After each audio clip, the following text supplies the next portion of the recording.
memulai membangun artikel ilmiah. Nah, jadi artikel ilmiah itu ada beberapa beberapa deskripsi. Artikel ilmiah untuk dikategorikan sebagai jurnal dan juga artikel ilmiah yang dikatakan sebagai proceeding. Jadi apa itu bedanya jurnal atau proceeding? Nah, jadi sederhananya bedanya jurnal dengan proceeding adalah publikasi melalui sebuah pertemuan atau konferensi. Proceeding itu publikasi artikel ilmiahnya melalui pertemuan konferensi ilmiah. Sedangkan jurnal tidak melalui sebuah pertemuan atau konferensi ilmiah. Gitu ya. Nah, skopnya itu bisa skala nasional ataupun internasional. Jadi selagi di lingkungan akademik gitu ya, akan selalu ada institusi gitu yang membuka akses untuk publikasi ilmiah, baik untuk jurnal maupun proceeding. Nah, enaknya kalau misalnya proceeding itu bisa jalan-jalan. Nah, itu sederhananya begitu. Jadi kalau misalnya kita punya karya ilmiah, artikel ilmiah gitu ya, terus ada proceeding nih misalnya di Bali, hitung-hitung jalan-jalan. Ya udah kenapa enggak kita pergi ke Bali. Dananya dari mana? Dananya bisa jadi dari kantong pribadi ataupun bisa dari sponsorship. Nah, cuman paling enak kita mencari dana sponsorship gitu ya. Entah itu dari swasta ataupun dari pemerintah dan itu sebenarnya banyak dananya gitu ya. Tapi poinnya adalah bukan untuk jalan-jalannya. Poinnya adalah bagaimana kalian menyampaikan hasil dari temuan secara teori ataupun praktik ataupun penelitian ataupun studi literatur gitu ya kepada semua orang yang mengikuti konferensi tersebut. Nah, itu esensi dari proceeding. Jadi jalan-jalannya itu bonus, itu edisi plusnya. Ada beberapa contoh jurnal. Jadi ini saya ambil skopnya yang nasional ya, karena yang di internasional juga banyak. Nah, saya coba contohkan ini. Sebentar. Jadi nanti silakan buka sintaristekbrin.go.id/jurnal. Nah, ini adalah pemeringkat, jadi lembaga untuk pemeringkat semua jurnal yang ada di Indonesia. Mulai dari peringkat yang paling wahid itu 1 sampai yang peringkat ke-6. Demikian juga ada yang belum dapat peringkat, gitu ya. Ada yang belum dapat peringkat. Nah, jadi ketika kita buka ini, ada jurnal yang peringkat 1, 2, sampai 6, itu nanti kita pilih, gitu ya. Nah, saya ambil contoh. Kalau misalnya peringkatnya paling tinggi itu, semakin tinggi itu semakin susah. Hasil reviewnya, kemudian substansinya akan lebih ketat gitu ya. Cek reviewnya akan semakin ketat, dan kita harus membangun substansinya harus jauh lebih jelas, lebih detail, lebih padat lagi. Nah, kita coba misalnya yang jurnal Sinta 3, gitu ya, peringkat ketiga. Nah, karena skop kita itu bicara tentang sistem informasi, kita cari saja jurnal yang berkaitan dengan sistem informasi. Oke. Nah, ini ada nih jurnal sistem informasi. Dari Jurteksi, Teknosi, Aksi, Jatisi, Sistemasi ada 5 ya. Oke, kita coba yang Sistemasi. Nah, ini adalah atribut atau metadata dari sistemasi, jurnal sistemasi. Nah, yang harus kita lakukan pertama kali, ketika kita sudah tahu kita mau masuk ke jurnal yang peringkat berapa, skopnya sistem informasi, maka ketika kita masuk ke sini, kita langsung ke websitenya. Nah, di sini nih, di sebelah kiri. Nah, ini websitenya. Inilah website jurnalnya. Gitu ya. Nah, sebelum pertama kali kita cek, penting sekali begini. Kalau saya, kita harus mempelajari template-nya dulu. Nah, template-nya apa? Gitu ya. Jadi template-nya sesuai dengan aturan-aturan yang nanti kita buat itu seperti apa, kita harus mempelajarinya dulu. Gitu ya. Nah, kira-kira template-nya, oh ini, judulnya, penulisnya, nama, kemudian abstrak, pendahuluan, tinjauan pustaka, metode penelitian, hasil, kesimpulan, dan referensi. Nah, ini kurang lebih ini. Gitu ya. Nah, setelah sudah tahu template-nya, kita cek biasanya ini berbayar atau enggak. Kalau saya biasanya ngeceknya gitu. Nah, ini misalnya author fee, all content published in Sistemasi is made freely, gitu ya. Currently there are no processing charge associated. Jadi tidak ada, there are no processing charge associated with submit and article to Systemacy for peer review and publication. Jadi tidak diberikan beban biaya kepada kita sebagai penulis dari mulai submit, peer review sampai publikasi. Nah ini, jadi kalau kalian sebagai mahasiswa carinya yang gratis, karena ada juga yang berbayar, gitu ya. Nah, yang berbayar itu biasanya yang peringkatnya makin tinggi. Tapi pun demikian yang Sinta 3 juga, Sinta 4 tuh ada yang berbayar. Bahkan Sinta 5 tuh ada. Gitu ya. Kita coba misalnya Sinta 2, sistem informasi. Nah, ini ada 3 nih. Coba yang intensif. Intensif. Kita masuk ke webnya. Nah, ini di mana ya? Oke, coba di sini. Ini menunya ada. Nah, ini menunya. Jadi kalau ada kata fee, charge, gitu ya. Ini adalah link yang menyatakan bahwa jurnal ini berbayar atau tidak. Nah, kontennya gitu isinya. Nah, ini kalau kita lihat, ini kalau submit ini gratis. Tapi kalau udah publish, itu bayar sejuta rupiah. Beda dengan yang sistemasi, gitu ya. Jadi sistemasi itu tidak berbayar, yang mana author fee. Nah ini, no processing charge, berarti tidak ada pembayaran dari mulai submit sampai ke publikasi. Nah ini enaknya yang berbayar, yang gratis. Ya, jadi nanti silakan dicari jurnal berdasarkan peringkatnya, ini yang nasional. Kemudian bagaimana dengan yang internasional? Nah yang internasional itu banyak ya. Ini linknya adalah ini. Jadi silahkan dibuka.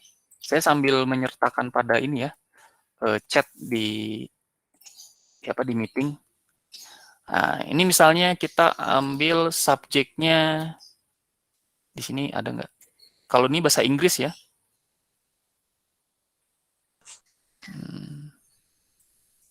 Coba kita cari information system karena bahasa Inggris. Information system. Nah di sini nih information system kita cari. Nah, ini adalah jurnal internasional.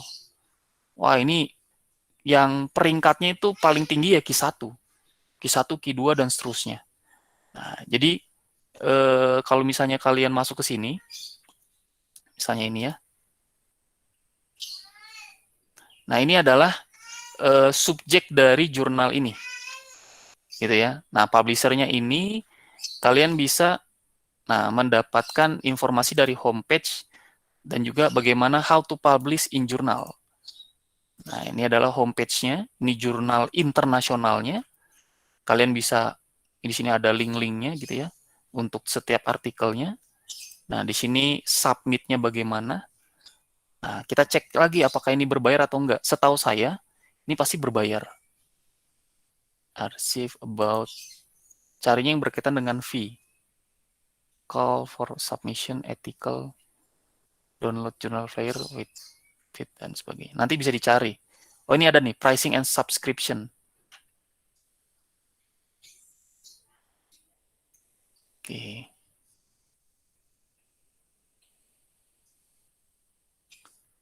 Nanti silakan dibaca di sini ada nggak ya?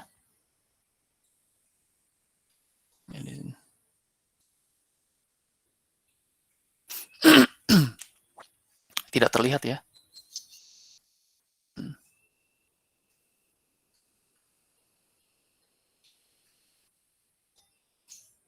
Ini untuk subscription, ini untuk membernya $109, tapi bukan untuk submit. Non-member subscriber. Oke, nanti silakan dibaca. Nanti bisa dicek apakah ini berbayar atau tidak. Kurang lebih begitu. Sehingga nanti ketika kita sudah mengetahui deretan dari jurnal internasionalnya, nah ini bagus sekali. Langsung nanti cari template-nya. Kalau di sini template-nya yang mana ya? Nanti ada template-nya, ini download journal fair, mungkin bukan yang ini. Dan sebagainya, nanti bisa dicari. Oke, itu kurang lebih jurnal untuk nasional dengan yang internasional. Nah, kemudian juga ada bicara tentang proceeding. Jadi, menuliskan artikel, gitu ya, dan nanti akan disampaikan dalam sebuah konferensi. Nah, pertemuan itu dengan linknya bisa dicari. Kalau Anda googling itu sebenarnya banyak ya, situs website yang menyediakan daftar atau list gitu, atau list untuk proceeding ya, konferensi. Salah satunya yaitu worldconferencealert.com. Ada banyak situs lainnya. Nanti googlingnya ini aja, list proceeding internasional.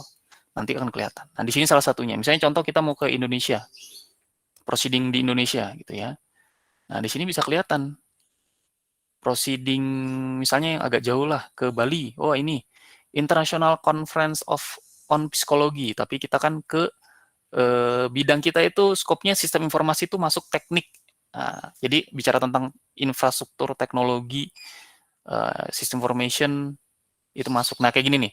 International Conference on Recent Advance in Computer Science and Information Technology, ICRASIT di Bali. Nah, ini bisa. Nanti kita buka situsnya.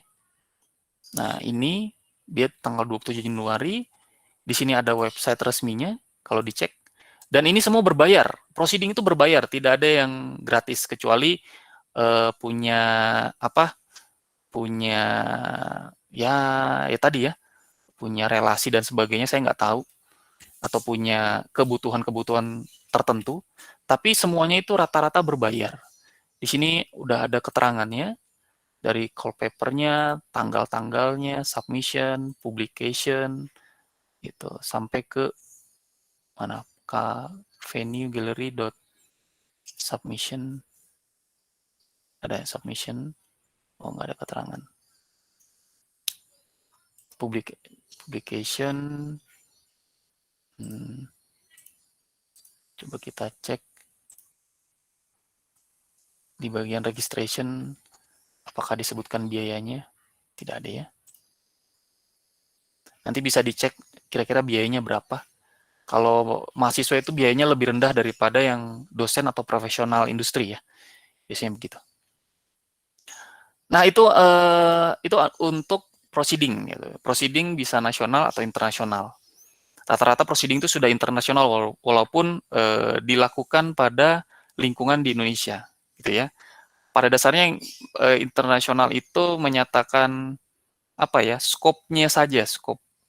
Pun demikian dalam proceeding itu akan ada publikasi, tapi setelah kita melalui pertemuan konferensi. Jadi kalau Anda daftar tapi nggak ikut, rata-rata itu tidak dipublikasikan. Itu yang saya dapatkan pernah waktu proceeding masih di Bandung juga, tapi waktu itu nggak datang, jadinya nggak dipublikasi. Oke, jadi setelah sudah tahu websitenya, jangan lupa tadi saya awali dengan selalu cek template-nya, karena template itu berbeda-beda.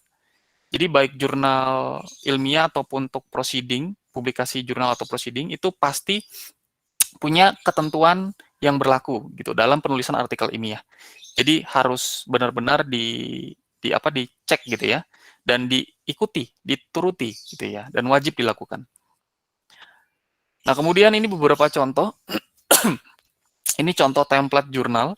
Sistem informasi punya jurnalnya, namanya Jurnal Teknologi dan Informasi Jati. Nanti bisa di-search gitu ya. Kemudian Unicom juga punya proceeding internasional namanya INCITES. Nah, ini salah satu contoh template-nya. Nanti bisa dibuka linknya, gitu ya, INCITES. Oke, selanjutnya kita mencoba memulai menulis artikel ilmiah, gitu ya. Jauh sebelum ini, saya ingin sampaikan bahwa kita memulai dari mana? Dimulai dari Anda membaca dulu. Anda membaca, Anda membaca, Anda membaca, Anda membaca, baru Anda menulis. Jadi dari 5 langkah yang ada, 80% itu Anda harus baca, banyak baca dulu. Jadi ketika Anda mendapatkan jurnal gitu ya, ketika Anda menyiapkan, saya mau topiknya tentang misalnya desain atau analisis misalnya. Analisis perancangan sistem informasi di RT 5 Kecamatan Lebak misalnya, bagi judulnya apa ya? Bagi pemanfaatan ronda misalnya. Jadi bikin sistem informasi, sederhananya bikin sistem informasi ronda bagi RT 5 di Kabupaten Lebak. Nah, jadi Anda sudah tahu nih, kira-kira mau bikin judul seperti itu. Saya mau bangun topiknya tentang sistem informasi, tapi tentang sistem informasi buat ronda.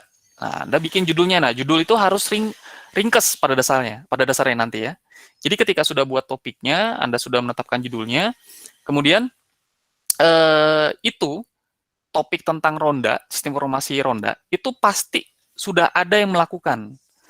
Kalaupun nggak ada, itu biasanya ada similaritas, ada kecocokan dengan topik-topik yang sudah dilakukan oleh orang lain. Yang satu ngomongin tentang ronda, bagaimana penjadwalan, bagaimana absensi dan sebagainya. Sedangkan kalau misalnya dicek di penelitian lain, mungkin ada sistem informasi berkaitan dengan penjadwalan security pada perusahaan atau misalnya institusi di rumah sakit Boromeus, di kampus Unikom, di perusahaan Telkom dan sebagainya. Itu pasti ada.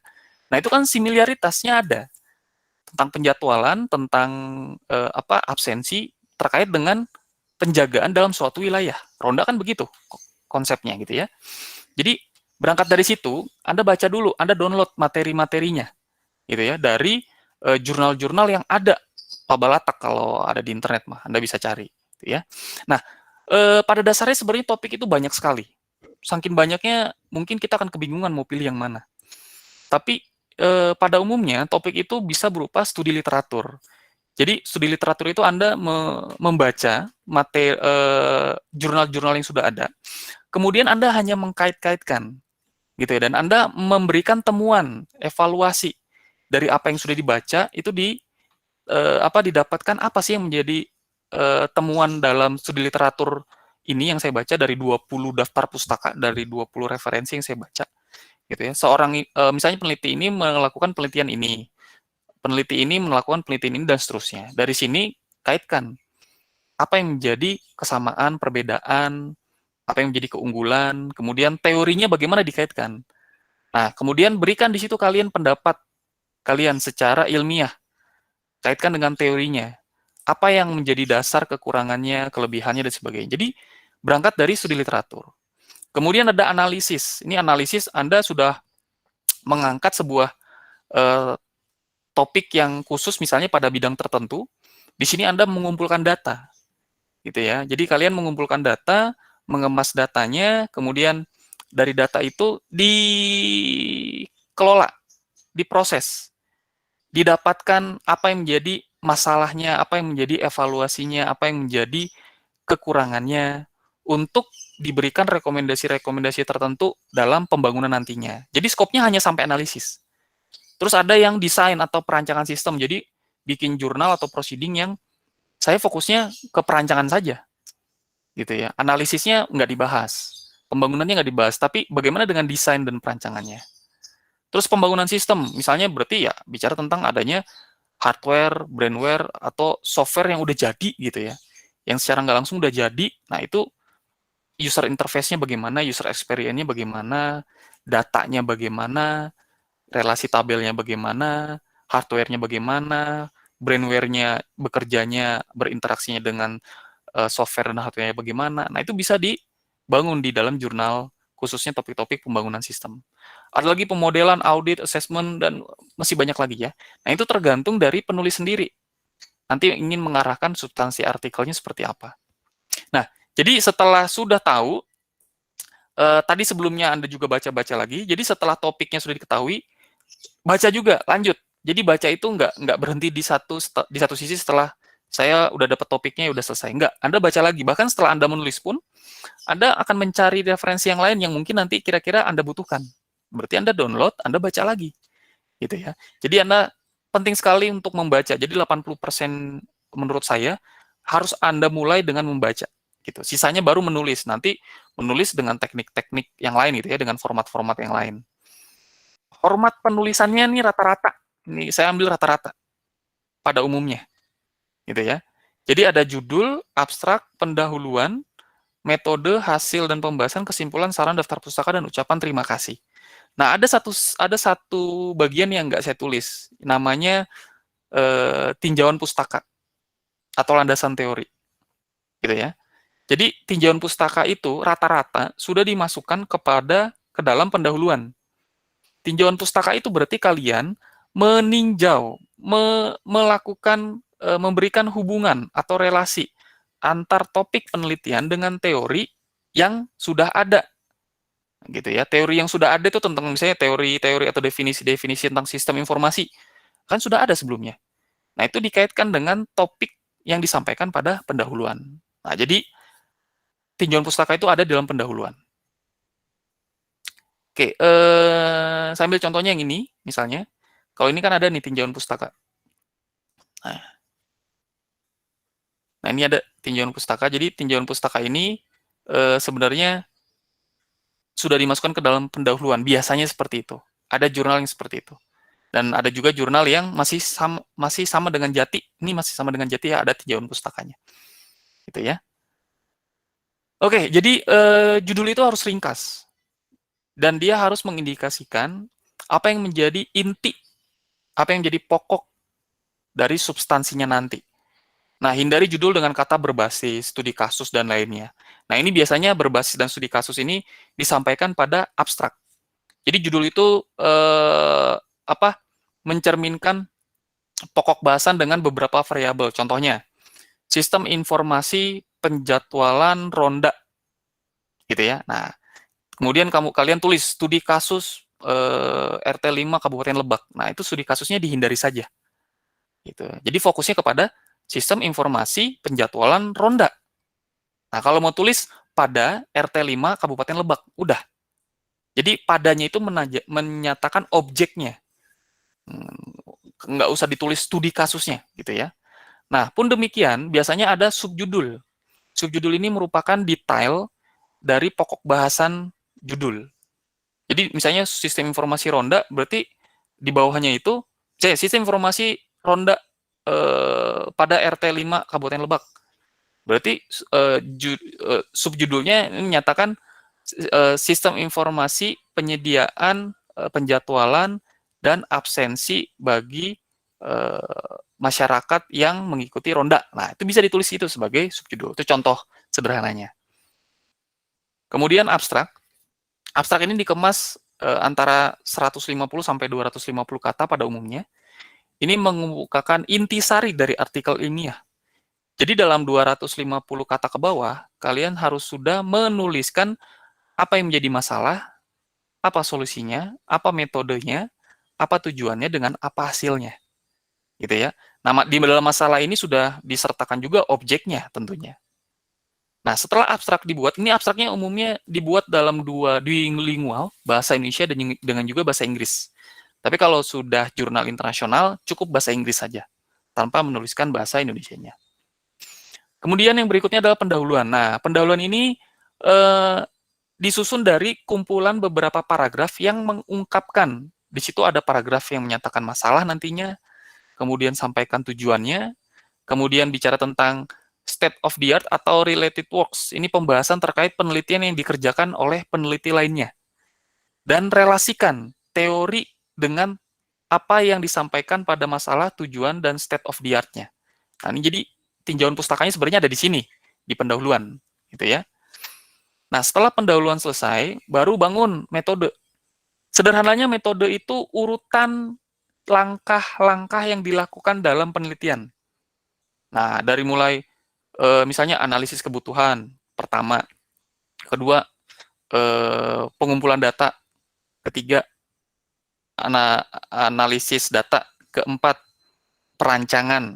Kelima, pembangunan. Keenam, pengujian. Ketujuh, implementasi. Kedelapan, evaluasi. Kesembilan, ya udah selesai gitu kan ya. Nah, itu tuh langkah-langkah. Nah, dalam langkah-langkah itu ada teknik atau caranya melakukan hal tersebut. Contohnya, tadi yang bagian ketiga, pengumpulan data. Di pengumpulan data itu harus ada tekniknya. Di situ ada teknik pengumpulan data. Nah, teknik pengumpulan data itu ada dua. Teknik pengumpulan data primer dan teknik pengumpulan data sekunder. Kalau primer berarti wawancara, misalnya, terus bikin kuesioner, terus observasi langsung. Tapi kalau misalnya yang sekunder, itu kita baca report, studi literatur, baca report, baca laporan-laporan, ataupun baca jurnal termasuk dari studi literatur. Gitu ya. Nah, demikian juga yang analisis. Kemudian juga untuk desain pembangunan sampai ke pengujian implementasi itu ada teknik atau caranya. Nah, itu yang harus dipelajari, gitu ya. Kemudian setelah kita tahu langkah-langkahnya, berdasarkan langkah tersebut kita mengungkapkan apa yang menjadi hasil penelitian berdasarkan metode yang sudah kita tuliskan tadi, gitu ya. Jadi hasil dan pembahasan ini menyertakan keseluruhan substansi penelitian yang benar-benar sebenarnya, benar-benar real, bukan melalui pemalsuan data misalnya, atau falsification, atau misalnya editing sesuatu tampilan dan sebagainya, enggak. Itu sertakan substansinya yang benar-benar real. Kalau memang dia masih tahap analisis desain, ya sudah, dianalisis desain. Kita nggak usah buat judul pembangunan, kalau udah pembangunan berarti udah jadi. Nah, kalau begitu di substansinya, di hasil dan pembahasannya harus menyertakan perangkat atau piranti yang sudah jadi, gitu ya. Nah, jadi benar-benar harus melalui penelitian atau keadaan yang sebenarnya. Nah, dari hasil dan pembahasan baru dibuat kesimpulan. Kesimpulan itu hubungan dari masalah, tujuan, dan hasil pembahasan. Hasil pembahasan itu apakah menyelesaikan tujuan, apakah menyelesaikan masalah? Ya. Nah, ketika menyelesaikan masalah itu mempengaruhi tujuan yang dituju gitu ya. Goalnya, tujuan yang sebenarnya atau enggak. Nah, kesimpulan itu harus mengungkapkan hal-hal tersebut. Nah, setelah kesimpulan biasanya ada kekurangan gitu ya, yang idealnya itu diberikan atau diarahkan gitu ya untuk penelitian lebih lanjut seperti apa. Nah, ini disampaikan pada kolom saran. Saran biasanya nggak ada, biasanya. Nah, kemudian baru daftar pustaka. Daftar pustaka itu semua yang kamu baca, yang teori yang kamu sitasi, gitu ya, semua yang terkait dengan penelitian dari bacaan-bacaan sebelumnya, itu harus disampaikan pada bagian daftar pustaka. Nah, jadi daftar pustaka ini menyatakan bahwa kalian sebagai penulis itu tidak melakukan plagiarisme, gitu. Itu jadi bukti otentik. Misalnya contoh, sistem informasi adalah bla bla bla bla bla dan seterusnya. Itu terus nggak ada sitasi. Secara nggak langsung ketika nggak ada sitasi berarti dipertanyakan kalian dapat dari mana definisi ini? Apakah mungkin definisi ini didapatkan sendiri secara mandiri? Kan enggak, gitu ya. Jadi karena ini didapatkan dari buku bacaan atau jurnal yang lain, maka itu harus dituliskan menjadi sitasi. Kalau enggak nanti dianggap plagiat. Plagiarisme itu bahasanya adalah mencontek, gitu ya. Jadi sederhananya kalian mencontek karya milik orang lain tanpa memberitahu ini karya milik siapa. Nah, itu sederhananya kurang lebih begitu. Dari daftar pustaka biasanya itu ada ucapan terima kasih. Nah, biasanya ada, ataupun ada juga lebih banyak yang tidak ada, yang tidak memberikan kolom ini, gitu ya, format ini, pemberian ucapan terima kasih. Jadi ucapan terima kasih itu ungkapan syukur kepada pihak-pihak yang sudah membantu kalian sebagai penulis, gitu ya. Umumnya itu pemberi data, penyedia dana atau sponsorship, pimpinan institusi, pihak administratif, dan lain sebagainya. Oke, demikian. Ada yang mau ditanyakan untuk bikin jurnal? Ini saya bangunnya secara ini ya, umum. Karena kalau misalnya secara detail, kita akan belajar itu setiap minggunya minimum membahas satu format. Ini judul kita bagaimana sih? Nah, ini sampai ke kesimpulan bagaimana, setidaknya kita bicaranya perlahan. Gitu. Jadi kalau misalnya kalian ingin membuat jurnal, dan kelak nanti ketemu saya di mata kuliah lainnya, atau bahkan ketemu dosen lainnya, atau bahkan nanti ketika kalian skripsi, kalian punya pengetahuan untuk buat jurnal. Gitu ya. Ini sekedar contoh saja, di UPI itu sudah ada mahasiswa, saya pernah sampaikan sebelumnya, tapi saya ulangi kembali, di UPI itu ada mahasiswa yang lulus dengan dia membuat 13 jurnal bersamaan dengan proceeding. Saya nggak tahu berapa jurnalnya, berapa proceedingnya. Tapi itu jadi salah satu lulusan terbaik UPI, gitu ya. Dan dia punya pengetahuan untuk bangun publikasi, secara nggak langsung saya berpikir dia bisa diarahkan menjadi seorang peneliti atau bahkan sebagai seorang dosen. Tinggal dia melanjutkan studi S2-nya saja, gitu ya. Karena terkait dengan syarat sebagai dosen di lingkungan Indonesia itu lulusan S2. Gitu. Beda dengan luar negeri itu sudah S3 bahkan sudah profesor baru bisa mengajar jadi dosen. Oke, enggak ada yang mau ditanyakan sampai sejauh ini?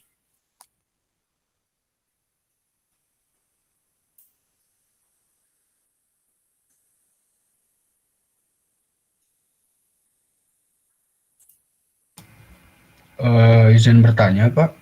Ya, Mangga. Kalau ini kan kata Bapak tadi tuh untuk misalnya software sama hardware yang udah jadi.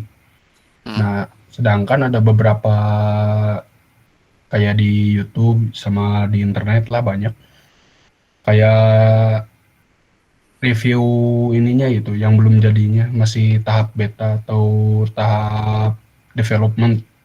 Nah, kalau itu bagaimana, Pak? Begini, kalau mau buat jurnal, itu ketika kita bangun sistem informasi buat ronda aja, itu bisa dipecah jadi banyak judul.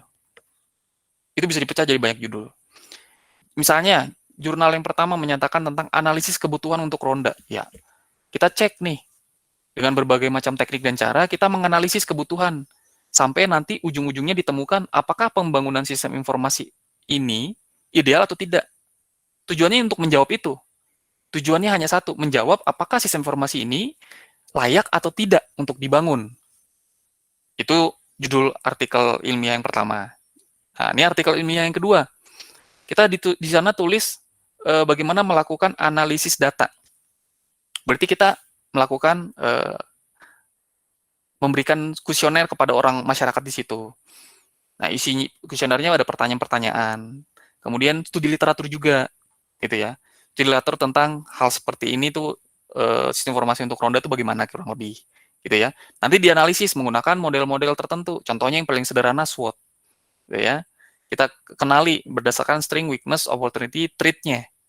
Nah, dari sini nanti kita dapatkan sebuah tujuan. Tujuan dari analisis data itu berarti mengumpulkan data-data yang dijadikan sebagai desain dan pembangunan sistem informasi ronda nantinya. Kan begitu. Itu judul yang kedua. Judul yang ketiga, analisis dan perancangan. Nah, saya bikin prototype ini untuk analisis untuk perancangannya. Berarti saya bikin bagaimana perancangan hardware-nya, perancangan software-nya, perancangan network-nya, perancangan brandware-nya, dan perancangan prosedur dan datanya. Jadi nanti dalam prosedurnya misalnya ketika masyarakat mendaftarkan diri untuk meronda, yang ronda biasanya bapak-bapak. Di situ ada kategori bapak-bapak atau anak-anak, kan anak-anak nggak bisa. Atau orang tua yang lebih dari 70 tahun misalnya, atau 60 tahun nggak bisa. Dari situ ada penyeleksian. Nah, dari seleksi itu misalnya yang ronda akan dijadwalkan seminggu sekali. Dan dalam satu malam itu akan ada 2-3 orang. Dan seterusnya. Nah, itu kan itu bicara tentang aktivitas dalam satu prosedur. Nah, prosedur itu nanti kan menyampaikan bagaimana datanya, bagaimana informasinya. Nah, itu nanti didesain. Kita bangun menggunakan model-model yang sudah kita ketahui, misalnya flow map atau flow chart yang paling sederhana.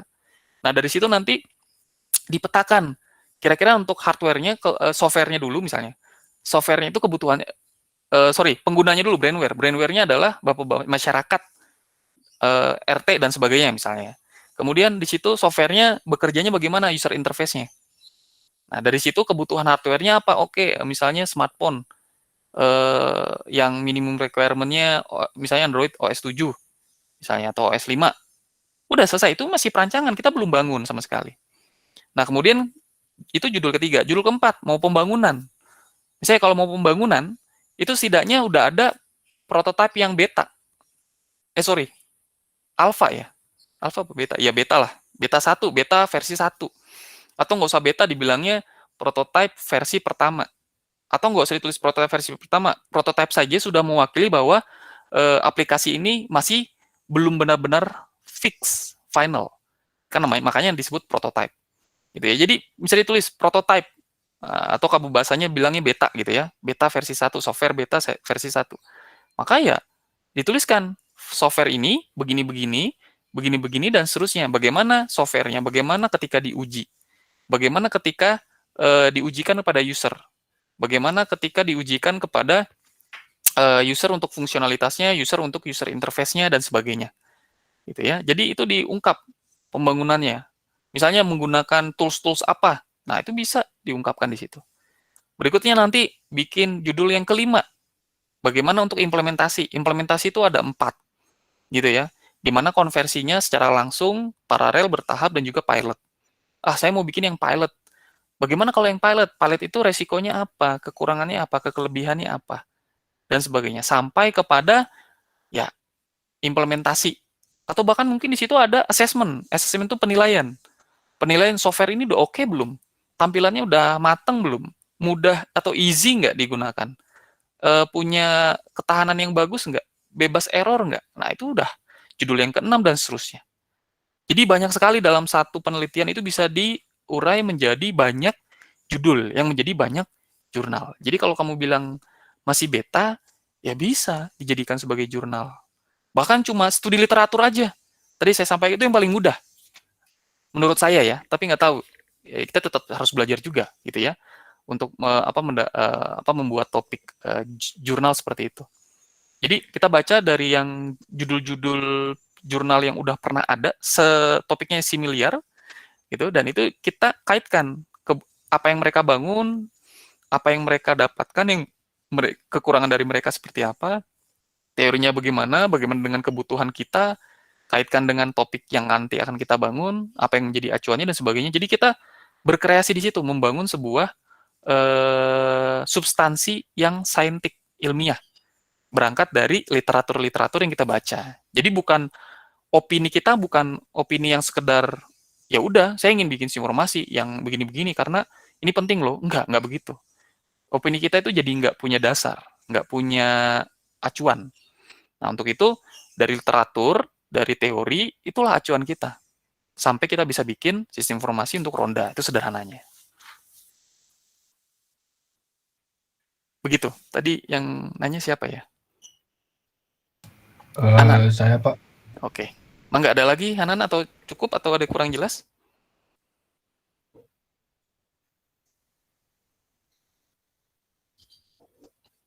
Tidak ada?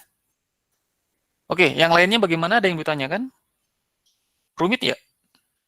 Oke, menurut kalian rumit nggak berdasarkan penjelasan saya? Oh, ternyata buat proceeding dan jurnal itu rumit. Lumayan Pak, lumayan. Sedikit rumit, Pak. Masih Ya. dapat dimengerti, Pak. Saya itu buat jurnal itu setelah saya mengajar jadi dosen kurang lebih 5 tahun yang lalu. Dan selama saya S1, S2, itu saya belum membangun publikasi jurnal, masih skripsi, ya begitu ya, skripsi, tesis. Jadi ternyata pemerintah mulai sekarang itu menggenjot mahasiswanya untuk melakukan publikasi dengan diberikannya beberapa aturan. Nah, kalian bisa memilih untuk bangun jurnal nanti di semester akhir, enggak.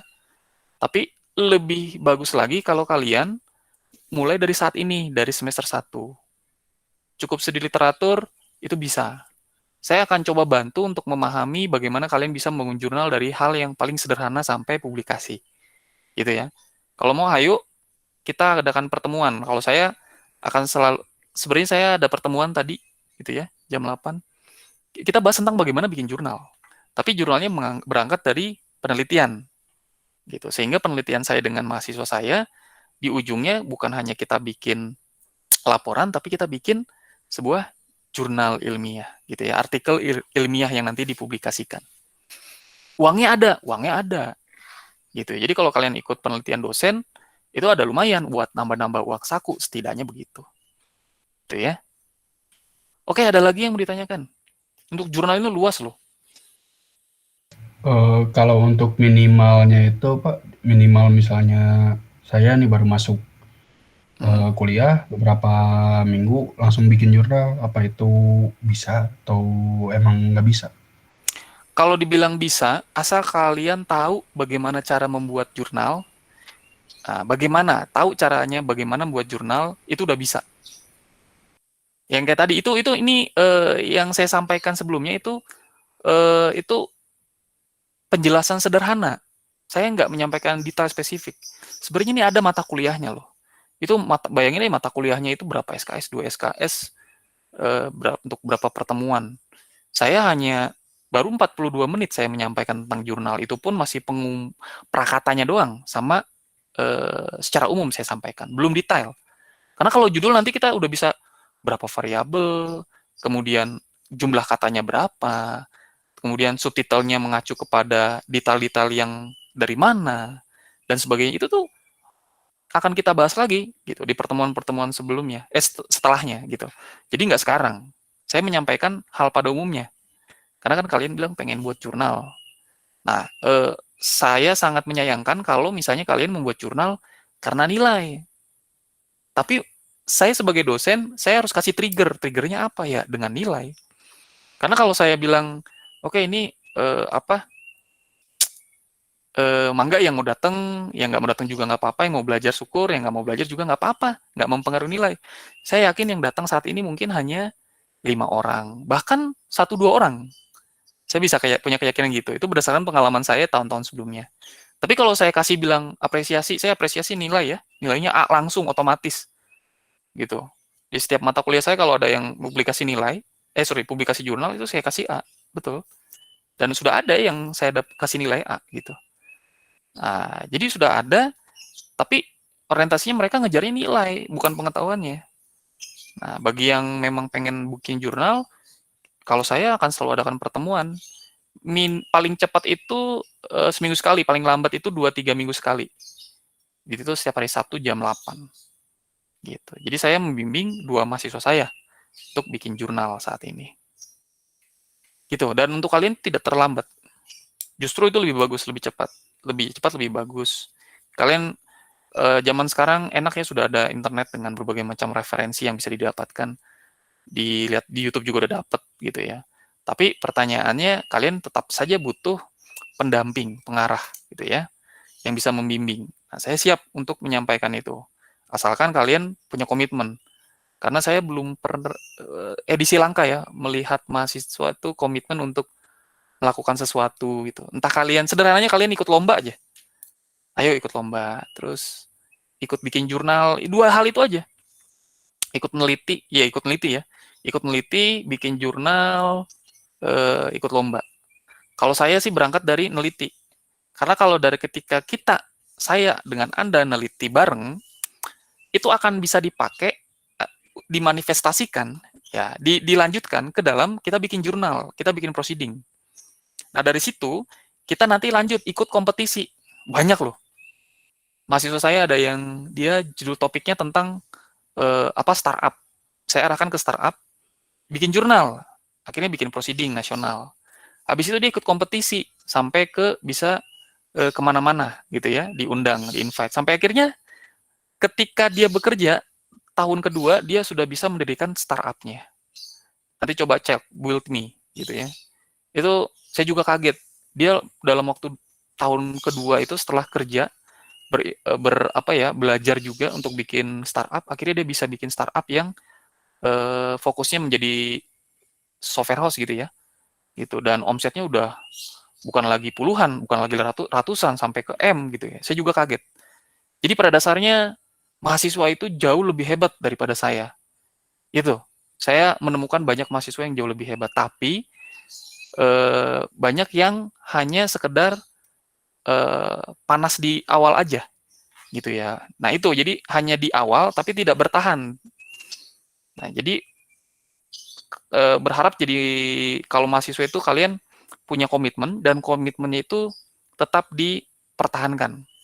Gitu. Jangan sampai di tengah jalan udah capek selesai. Nah, kebanyakan yang seperti itu. Ya, saya harap di sini tidak ada yang seperti itu. Jadi tetap berkomitmen. Apalagi kalau saya lihat kalian di sini terpacu karena diawali dengan nilai ya. Berarti sebenarnya trigger saya berhasil. Kalau nggak dikasih hal seperti itu, saya pikir nggak akan ada pertemuan ini. Ya, begitu. Han. Yang lainnya emang nggak? Iya Bapak, jadi untuk pertama itu pasti apa sih lebih ke untuk judul itu emang harus kita tuh cari dulu ya Bapak ya untuk analisis dulu. Jadi nggak sembarangan gitu Bapak, kita tuh nyari di internet gitu. Soalnya kan banyak yang bilang kalau untuk judul jurnal itu gampang kok, tinggal nyari juga udah ada. Nah tapi kan saya udah dapat penjelasan dari Bapak, oh ternyata untuk jurnal itu untuk judulnya aja emang itu kita harus analisis dulu gitu tentang misalnya analisis sistem informasi dalam di RT RW Ronda gitu Bapak. Oke, saya mau ada yang mungkin kurang saya sampaikan. Jadi gini, untuk mendapatkan jauh sebelum judul kita harus tahu topiknya kan, topik gitu. Jadi udah tahu topik baru kita tahu tema. Gitu. Jadi kita tahu skopnya dulu, lingkungan luarnya dulu, baru kita tahu lingkungan dalamnya, detailnya. Nah, lingkungan luarnya begini. Lingkungan luarnya adalah kita berangkat dari ada masalah yang dekat dengan kita nggak? Ada nggak masalah yang dekat dengan kita? Saya ambil contoh sederhana, itu ke saya aja ya, nggak usah ke orang lain. Saya punya masalah yang paling dekat dengan lingkungan di RT saya. Saya melihat kenapa pemulung di RT saya itu tidak mendapatkan pendapatan yang besar. Kenapa ya? Nah, saya berpikirnya seperti itu. Oh, pas saya nanya-nanya cari tahu ya, Bapak itu nyari barang yang masih bernilai, sampah yang masih bernilai itu berdasarkan mulut ke mulut. Pak, di sana ada di lingkungan RT RW itu aja dia berjalan gitu ya. Padahal ada lingkungan RW lain, bahkan desa lain, jaraknya mungkin agak jauh 1 kilometer. Tapi dia nggak tahu. Padahal di situ ada besi tua yang nggak kepake dan sebagainya, kan begitu. Sehingga di situ saya bangun topik. Topiknya adalah saya membangun sebuah sistem informasi bagi pemulung. Bagi pemulung. Nah, berkaitan dengan temanya, itu judulnya apa? Saya membangun sistem informasi bagi pemulung untuk meningkatkan perekonomian pemulung. Jadi saya bikin judul itu. Nah, ketika saya sudah tahu judulnya apa, saya belum bikin jurnalnya. Saya masih baca-baca, sudah ada belum? Pas saya baca jurnal di jurnal psikologi, jurnal ilmu sosial dan politik, jurnal hukum tentang pekerjaan informal sebagai pemulung, jurnal termasuk ada jurnal teknologi di situ. Ada gitu ya, tentang itu pun masih tentang bicara tentang keterkaitannya dengan BPJS saat itu. Ada, saya baca-baca, ada sekitar 15-20 jurnal saya bikin. Judulnya mengenai analisis kebutuhan sistem informasi pemulung untuk meningkatkan perekonomian pemulung. Saya masih bikin analisis kebutuhan. Tujuannya apa? Untuk mendapatkan apakah ketika saya bikin sistem informasi ini layak atau enggak, bagus atau enggak. Tujuannya cuma satu. Nah, itu nanti berkaitan dengan tujuan. Kesimpulannya nanti sistem informasi pemulung ini ideal untuk dibangun. Kan itu tujuannya ketika saya bikin judul tentang analisis kebutuhan. Ya. Nah, kemudian berangkat dari situ saya bikin analisis sistem. Secara nggak langsung saya bikin analisis data. Saya bikin analisis datanya. Saya nanya ya tadi bikin kuesioner, wawancara, observasi. Ini data-data yang dikemukakan ini akan mengacu kepada perancangan sistem nantinya. Nah, itu tujuannya. Jadi data ini dipakai untuk perancangan sistem nantinya. Itu judul kedua. Nah, judul ketiga, berarti perancangan sistemnya, desainnya. Jadi saya kerjakan itu dari tahun 2018. Sampai saat ini berarti sudah ada 2 judul. Nah, ini tahun ini berarti nambah 3 judul. Nanti sampai ke pembangunan. Pembangunan itu tahun berikutnya. Tahun ini berarti 2021. Saya bikin 4. Jadi itu berbicara tentang penelitian yang lama. Nah, tapi waktu itu di awal, saya bisa mengerjakan jurnalnya cepat karena masih ngomongin tentang analisis kebutuhan. Atau studi literatur misalnya, itu cepat, sebulan, 2 bulan selesai. Desain belum, perancangan belum, apalagi pembangunan belum. Tapi masih sebatas, ya, saya udah melakukan analisis dan itu selesai 2 bulan. Terus publikasi, review, bulan keempat, akhirnya publish, selesai. Gitu. Jadi kalau kalian yang ingin memulai, saat ini pun sebenarnya bisa 2 minggu bikin jurnalnya, nanti review, publikasi ya, submit, review, publikasi, bisa. Gitu. Jadi kalau misalnya yang paling sederhana, makanya saya sampaikan ke studi literatur aja dulu. Studi literatur atau analisis kebutuhan itu yang paling sederhana, yang paling reliable lah. Menurut saya paling dimungkinkan untuk kalian bangun saat-saat ini. Tapi kalau masih ke perancangan, pembangunan, bahkan implementasi, mau apa yang diimplementasikan, kan belum ada informasinya. Atau mau bikin hal-hal berkaitan dengan teori-teori, ulasan-ulasan teori. Nah, beda dengan review ya. Review produk gitu. Enggak, review software, enggak. Kalau menurut saya itu belum cukup gitu. Kecuali kalian bahasnya bukan review, tapi assessment, penilaian. Nah, penilaian pun pakai teknik atau cara tertentu. Gitu. Jadi ada tekniknya, ada caranya untuk melakukan penilaian. Nggak sembarangan. Kalau kita lihat misalnya ini tampilannya bagus dan sebagainya, itu berdasarkan teknik yang mana? Kan kita kan harus belajar dulu teknik dalam melakukan penilaian sebuah software. Nah, ada contoh tekniknya yaitu web qual. Saya aja masih belajar itu tentang teknik penilaian sebuah perangkat lunak, web qual. Gitu, dan sebagainya itu masih banyak. Yang berdasarkan ISO juga ada, ISO 9125 kalau nggak salah ya, saya lupa. Itu ada, itu tekniknya. Jadi di dalam ISO itu udah dijelaskan pengukurannya website misalnya, website tuh harus begini, website begini. Nah, nanti kita petakan, ini udah sesuai belum berdasarkan hasil kuesioner dari 10, 20 atau lebih 100 orang misalnya. Didapatkan ini websitenya sudah oke atau enggak. Ini websitenya butuh butuh energi yang banyak nggak untuk mengakses satu situs. Misalnya, jaringannya oke nggak? Nah, gitu. Nanti dari situ didapatkan penilaian website ini sudah 80-90% oke misalnya. Nah, itu contoh untuk assessment penilaian. Oke, bagaimana yang lain? Apa misalnya ada tambahan atau ada yang kurang? Mau nanya Pak, Enggak. kita kan mahasiswa baru ya, masih awam dan ini juga baru belajar cara membangun jurnal gitu. Nah, tadi Bapak sebutkan tentang pempublikasian. Nah, itu tuh kita mempubliknya tuh di mana, Pak? Oke, untuk publiknya itu tadi seperti yang di awal saya sampaikan, itu di institusi yang jurnal-jurnalnya sudah saya kirim di chatnya. Kan itu sudah ada ya.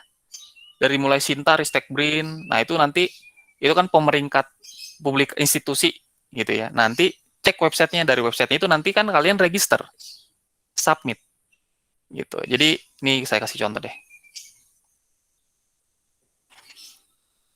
Misalnya di sini. Ya di sini ya. Pertama kali yang dilakukan kalian berarti di sini nanti ada keterangannya biasanya. Ada guidance-nya, nah, author guidelines.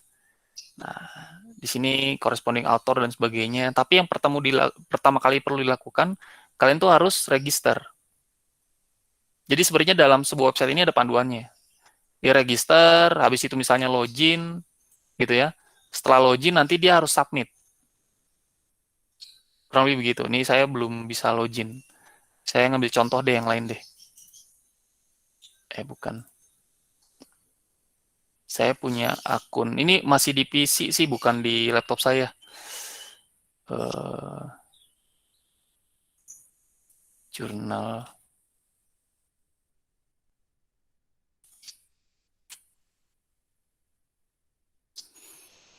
Coba ya.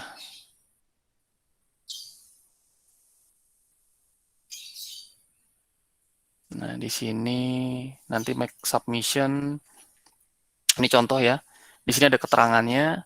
Nanti dia harus bagaimana. Kemudian di sini ada login. Ini kan dia login ya. Nanti login. Itu tuh masing-masing jurnal tuh ada loh. Kalau saran saya, kalian jangan fokus di bagaimana submitnya dulu, tapi bagaimana buat jurnalnya. Gitu. Ini mah urusan gampang sih kalau untuk submit. Jadi ketika sudah tahu ini, cek template-nya apa nih, kayak gini kan dia punya template nih. Nah, ini artikel template. Nah, jadi ketika sudah ada template-nya, ikuti, isi gitu ya, berdasarkan yang ada di sini. Nanti setelah itu baru kalian submit. Submitnya di tempat yang ini. Makanya saya bilang ketika kalian sudah tahu mau masuk ke jurnal mana, ini setiap jurnal itu pasti punya template, termasuk yang tadi nih. Nah, dia punya template. Jurnal sistemasi itu punya template. Jadi ikuti. Kalau udah ikuti, bikin pendahuluannya bagaimana, tinjauan bagaimana, metode, hasil, kesimpulan itu bagaimana. Baru kalian nanti submitnya di sistemasi. Jangan submit di tempat lain. Karena tempat lain itu punya jurnal, punya template yang berbeda kayak yang begini. Kayak Jati, ini kan template-nya berbeda. Nggak sama tuh. Nah, ini Jati nih ya. Judul naskah maksimum 14 kata. Tapi kalau di sini template-nya nggak dikasih keterangan. Oh, ada nih, 14 maksimum 12 kata kalau ini. Maksimumnya 12 kata. Nah, ini contoh. Ini penulis 2, nama prodi, fakultas, alamat, abstrak. Pada dasarnya sama ini. Tapi kalau di sini tinjauan pustaka. Di sini kajian pustaka. Dan ini di tengah. Kan begitu. Ini jadi ikuti aja template-nya. Nanti setelah itu baru submit di sini. Submit mah gampang. Gampang. Lagi pula ada guidance-nya biasanya. Nah, ini misalnya author publication ethic. Nah, guidance nih, ini contoh. Guidance itu tuh panduan. Di sini ada nih, panduan untuk author. Ini contoh. Nah, panduan untuk penulis. Penulis dapat mendaftar, mengirim. Tulis dulu, kemudian ngapain lagi? Pengiriman artikel, new submission, penulisnya. Nah, ini ada ini panduannya ada. Gitu. Nah, setiap jurnal, institusi jurnal itu beda-beda, nggak sama. Begitu.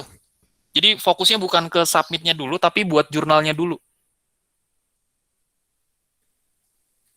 Kalau untuk mahasiswa baru itu jangan berpikir untuk tiba-tiba saya berpikirnya jadi gini, kalau ingin pergi ke lantai 20, jangan berpikir langsung ke lantai 20. Naiki dulu tangga. Lantai 1, baru lantai 2, lantai 3. Jadi kalau misalnya dari awal kalian sudah tahu misalnya, oke, saya pertama tuh buat judul dulu, baru abstrak, baru ini dan seterusnya. Nanti kalau ini udah selesai, secara nggak langsung di poin ke-9, itu Anda sudah memasuki lantai 19. Sisanya lantai ke-20 ya, Anda submit dan sebagainya. Gitu loh. Ini saya ingin ngubah mindset-nya dulu, jadi bukan berpikir untuk di ujung, tapi kita memulai langkah-langkah yang kecil untuk sampai ke ujung. Kan ujungnya kan publikasi. Nanti setelah submit ada lagi loh, ditolak. Bisa jadi ditolak. Kalau ditolak bagaimana? Berarti gagal publikasi. Nah, gitu. Makanya saran saya, jangan yang di peringkat Sinta 1, Sinta 2, Sinta 3. Tapi Sinta 5, Sinta 6. Gitu. Yang peringkatnya lebih kecil lah. Begitu.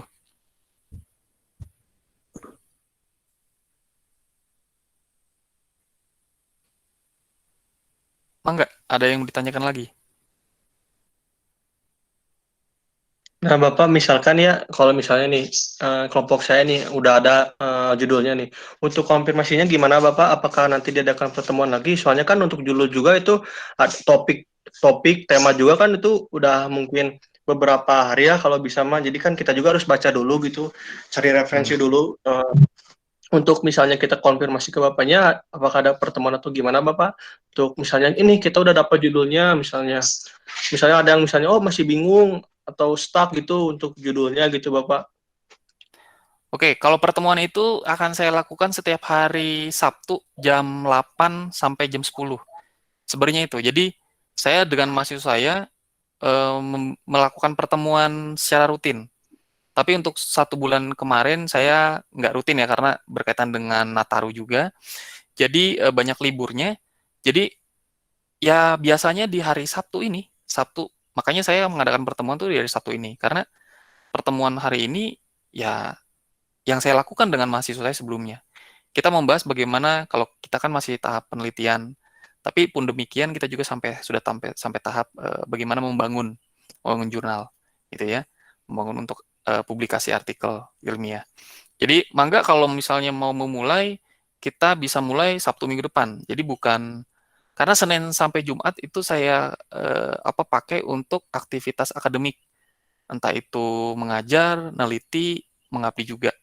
Gitu. Jadi Sabtunya khusus untuk konseling bagaimana kita neliti dengan mahasiswa, bagaimana bangun jurnal dengan mahasiswa, kurang lebih begitu. Jadi pertemuan tatap muka di luar itu eksaknya ya di hari Sabtu. Begitu. Siapa tadi? Bobby ya? Siap Bapak. Terima kasih Bapak. Iya. Jadi kalau kamu sudah memulai itu bagus sekali. Gitu ya. Nanti coba pelajari dulu format penulisannya, di mana setiap bagian-bagiannya itu apa sih yang harus dilakukan. Nah, jadi kalau kamu udah membangun secara mandiri itu udah bagus. Dan untuk membangun jurnal itu idealnya adalah lebih dari 1. Jadi kalau untuk buat jurnal itu minimum 2 orang. 1 itu bisa, tapi tidak etis. Karena gini, sumbangsi penulisan jurnal bahkan ketika hanya mentranslate ke dalam bahasa Inggris, secara nggak langsung dia menjadi penulis, dia memberikan kontribusi. Jadi harus disertakan sebagai penulis kedua, ketiga, dan seterusnya. Nah, penulis pertama adalah penulis yang punya kapasitas lebih besar daripada penulis kedua, ketiga dan seterusnya, gitu ya. Jadi punya sumbangsi yang lebih besar daripada penulis kedua, ketiga, keempat, gitu. Dan kalau bisa nulis itu jangan banyakan, tapi 5 orang aja, 5 penulis. Oke, ada lagi?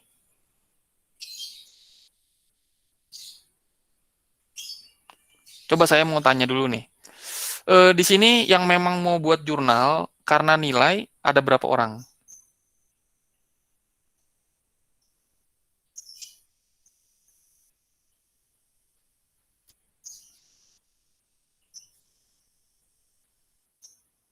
Saya, Pak. Alvar, siapa lagi? Saya, Pak. Pepi, apa lagi? Ayo, siapa lagi?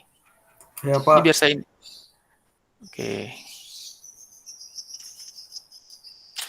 Siapa lagi? Saya juga, Pak. Sini nggak kelihatan ya nama kalian. Muhammad Deal tadi ya? Sama Muhammad Rafli. Atau Muhammad Iqbal, sorry. Nah, siapa lagi? Berarti ada 5 orang. Udah. Oke. Siapa nih? Pratiwi, Gina, Aldi. Oke, kira-kira ada 8 orang kalau saya identifikasi ya.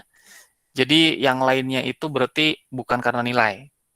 Nah, saya sampaikan di awal, penting sekali yang dikejar itu pertama kali itu bukan nilainya ya.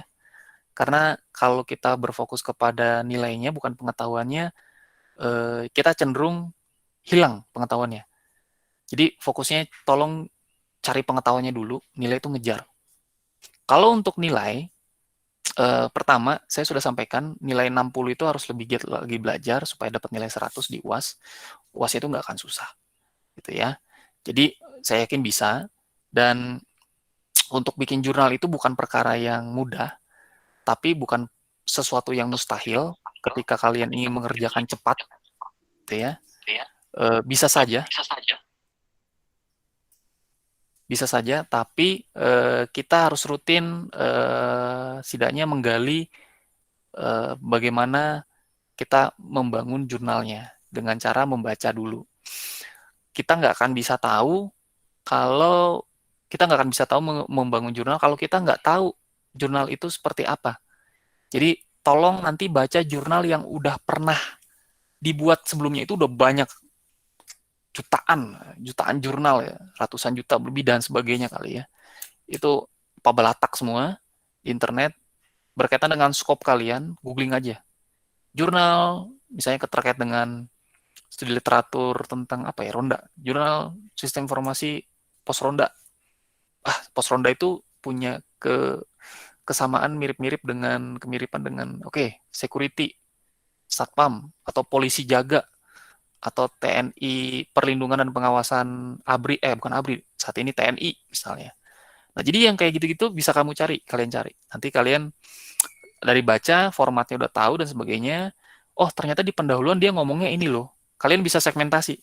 Mana yang menjadi masalah, mana yang menjadi tujuan, mana yang menjadi state of the art, mana teori-teorinya, kemudian mana yang menjadi peneliti sebelumnya, kan begitu. Di metodenya ada langkah-langkah. Hasil dan pembahasan ini ngebahas apa. Nah, dari situ, ketika kalian sudah mengumpulkan itu minimum 15, nanti di minggu depan saya akan adakan pertemuan seperti ini lagi, baru bagaimana kita buat jurnal. Gitu. Kalau ada 8 orang, saya bikin jadi 2 kelompok itu bisa. Nanti pertemuan minggu depan kita bahas judul, abstrak, pendahuluan, metode. 4 itu. Ya. Nanti baru yang berikutnya hasil dan kesimpulan. Hasil dan pembahasan serta kesimpulan. Udah selesai. Jadi 2 minggu minimum kita belajar sambil menunggu pertemuan, kalian baca-baca dulu. Gitu ya. Cari 15 artikel yang sesuai dengan topik keinginan kalian. Nah, ketika sudah dicari, dapatkan, simpan baik-baik. Gitu ya. Setelah itu langsung coba, setelah baca semuanya, coba coba untuk menulis. Tuliskan apa semua yang ada di dalam isi kepala kalian. Jangan berpikir edit, ini harus begini, enggak. Tulis dulu aja dengan bahasa-bahasa yang ilmiah, gitu ya, bukan bahasa gaul. Nah, setelah itu baru nanti di hari Minggu depannya, saya sudah dapatkan mana literaturnya, 15 literatur itu yang minimum, serta mana dokumennya. Gitu. Oke, begitu ya, untuk yang tadi 8, khususnya 8 mahasiswa yang tadi sudah menyampaikan ke saya. Oke, nggak apa-apa Han, internetnya nggak apa-apa. Jadi kan ini juga sebenarnya direkam, nanti bisa diulang kembali kalau ada yang sulit. Pun demikian kalau ada yang kesulitan, chat di LMS. Jadi LMS itu nggak sepi, nggak hanya tempat kalian untuk kirim tugas atau download materi, nonton videonya, enggak. Di chat aja, dipakai di chat juga bisa untuk chat. Oke, ada lagi yang lain, Mangga?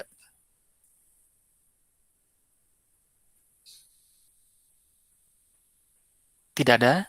Kalau tidak ada, saya akhiri ya. Atau masih ada? Jadi Bapak untuk minggu depan itu ya dari sekarang judul, abstrak sama metode ya Bapak ya? Bukan. Dari sekarang sampai gini loh. Pertemuan minggu depan saya akan membahas judul sampai metode. 2 minggu lagi saya membahas hasil dan pembahasan sampai ke kesimpulan. Tapi kalau mau ketemu nanti di minggu depan, bagi yang ingin ketemu, mangga, mulailah dengan download dan membaca 15 referensi, 15 judul jurnal yang kalian cari. Itu. Ketika ada dicari, kemudian kalian menulis yang menjadi topik kalian sampai selesai. Tulis aja dulu, jangan berpikir untuk nanti dicek ini salah dan sebagainya. Enggak, tulis dengan bahasa-bahasa yang ilmiah. Udah itu aja dulu. Untuk memulai. Nanti pertemuan minggu depan, ya saya nanti cek mana 15 artikelnya yang sudah ada di dokumennya, kan biasanya nanti di daftar pustaka nanti kelihatan. Oh ini. Kemudian, oke, kalian buat pendahuluannya begini, ini, dan seterusnya. Gitu. Oke, kebayang? Siap Bapak, udah kebayang. Tapi saya nggak tahu yang lain kebayang atau enggak. Kalau cuma Bobby doang, Mas, saya nggak tahu ya. Oke, yang lainnya saya harap kalian bingung. Ketika bingung, kalian akan cari tahu. Ketika kalian cari tahu, minimum kalian googling dan kemudian bertanya ke saya. Saya kasih akses untuk bertanya seluas-luasnya, tapi kalau bisa jangan malam dengan hari libur ya, di jam operasional aja. Jam 8 ke jam 4. Gitu, Mangga. Jadi saya berharap kalian berlatih secara mandiri dulu untuk minggu ini. Setelah secara umum saya sampaikan mengenai bagaimana membuat jurnal, membuat artikel ilmiah dulu ya. Nanti yang dipakai untuk publikasi jurnal ataupun proceeding, Mangga, itu sama aja. Gitu. Setidaknya kalian bikin artikel ilmiahnya bisa aja. Oke? Nanti setelah Bapak, itu, setelah udah... Ya, bagaimana, Kan ini untuk yang Google Meet yang sekarang kan totalnya ada 37-an ya Bapak ya, 38. Nah misalnya nih, saya sebagai KM udah nginformasiin di grup kelas, misalnya tentang yang sekarang Bapak informasikan. Nah misalnya ada teman saya gitu yang mau ikutan, gimana Bapak? Ya nggak ada masalah. Nggak masalah. Kalau lebih bagus lagi gini, kalian lintas apa yang namanya? Lintas prodi. Jadi gini, lintas bidang ilmu.